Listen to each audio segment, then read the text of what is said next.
The story begins with an unlikely hero who doesn't play by the rules. Clarence Gideon, an 8th grade educated man, was about to change the world forever. He spent most of his time in and out of prison for nonviolent crimes, but that was all about to change. The epic story begins in 1961 after a robbery took place in the Bay Harbor pool room in Panama City, Florida.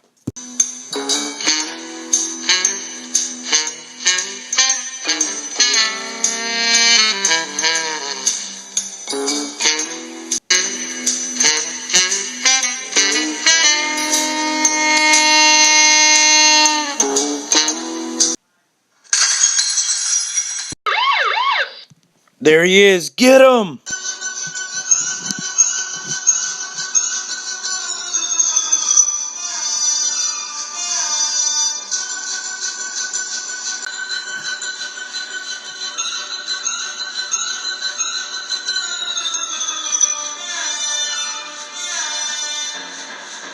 The police arrested Gideon and charged him with breaking and entering with intent to commit larceny. The next day was his hearing. Order! Order in the court! Clarence Gideon, how do you defend yourself? Your Honor, the court has not provided me with an attorney, for I am too poor. Sorry, Mr. Gideon, but I cannot appoint counsel to represent you in this case. According to the state Florida laws and this introduction to law book, we can only appoint a counsel to you if it's a capital offense. You're basically screwed. The United States Supreme Court says I am entitled to be represented by a counsel.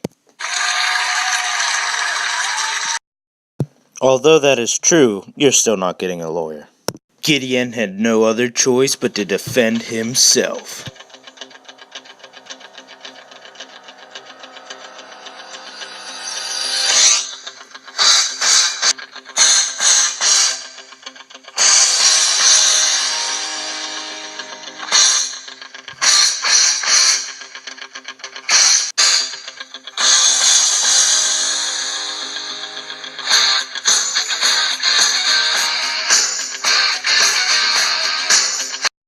Has the jury reached a verdict?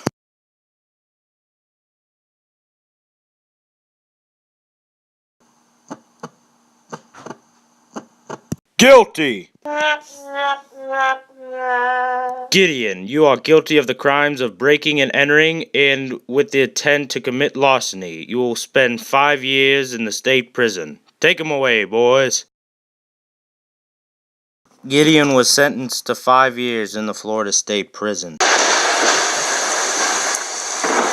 Gideon used the prison library law books in a hope to appeal to the United States Supreme Court in a suit against Secretary of the Florida Department of Corrections.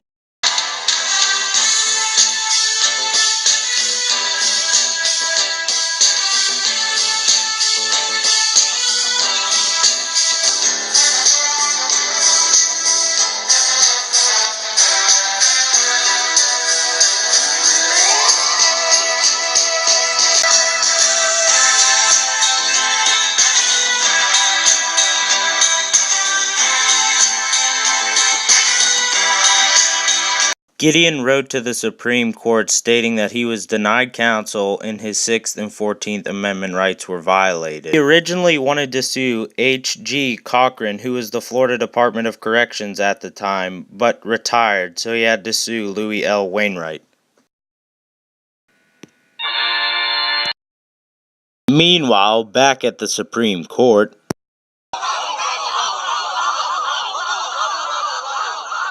we need to find an interesting case. I agree, but one's not just gonna come flying from the sky.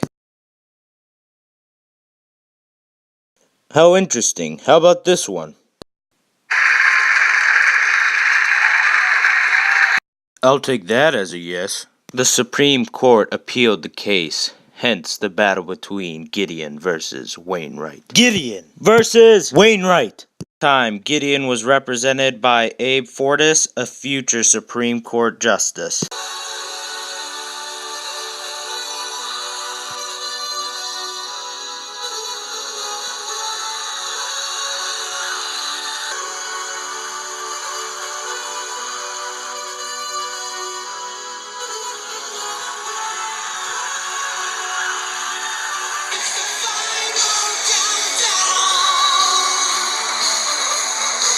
Supreme Court overturned the earlier precedent and asserted that lawyers are necessities, not luxuries.